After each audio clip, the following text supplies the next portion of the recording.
কেবল একজন নেতা, কেবল একজন বঙ্গবন্ধুর হাত ধরে পুরো পৃথিবী চিনেছে বাংলাদেশকে, একজন নেতার হাত ধরে চিনেছে একটি দেশকে। বিশ্বমঞ্চে বঙ্গবন্ধুর অবস্থান তিনি তার ব্যক্তিত্ব, সম্মোহনী নেতৃত্ব দিয়ে প্রতিষ্ঠিত করে গেছেন।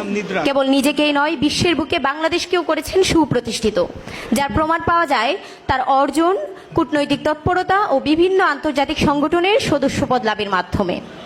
শেখ মুজিবুর রহমান মাত্র 2.5 বছর শাসন করেছিলেন। তার শাসনামলে একটি যুদ্ধ বিধ্বস্ত বাংলাদেশকে তিনি 120টিরও বেশি দেশের স্বীকৃতি এনে দিয়েছিলেন। পূর্বে যারা বক্তব্য দিয়ে গেছেন তাদের বক্তব্যের মাধ্যমে আমরা বিশ্বমঞ্চে বঙ্গবন্ধুর নানান অবদান সম্পর্কে জেনেছি, নানান স্বীকৃতি সম্পর্কে জেনেছি।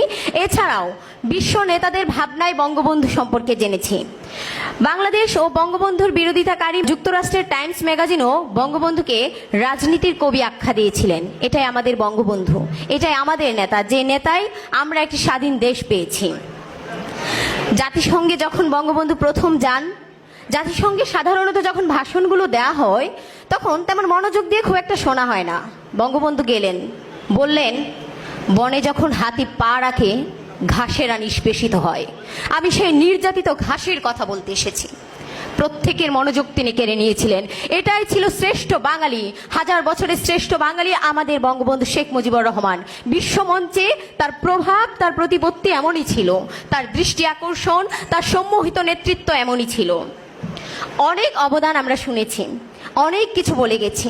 বিশ্ব থেকে বঙ্গবন্ধু বাংলাদেশকে অনেক কিছু দিয়ে গেছেন, কিন্তু একটি বড় অবদান, বড় অর্জন, বাংলাদেশকে এনে দেয় একটা বড় স্বীকৃতি আমরা কেমন যেন হেলায় অস্বীকার করে গেলাম। সেটি কি? সেটি সেই ইতিহাস, যেই পাকিস্তান যারা আমার মা বোনের ইজ্জত নিয়েছে, যারা আমার 30 লক্ষ ভাইয়ের প্রাণ নিয়েছে, সেই পাকিস্তান যারা আমাকে লুণ্ঠিত করেছে, যারা আমাকে শহীদ করেছে লক্ষ লক্ষ প্রাণ,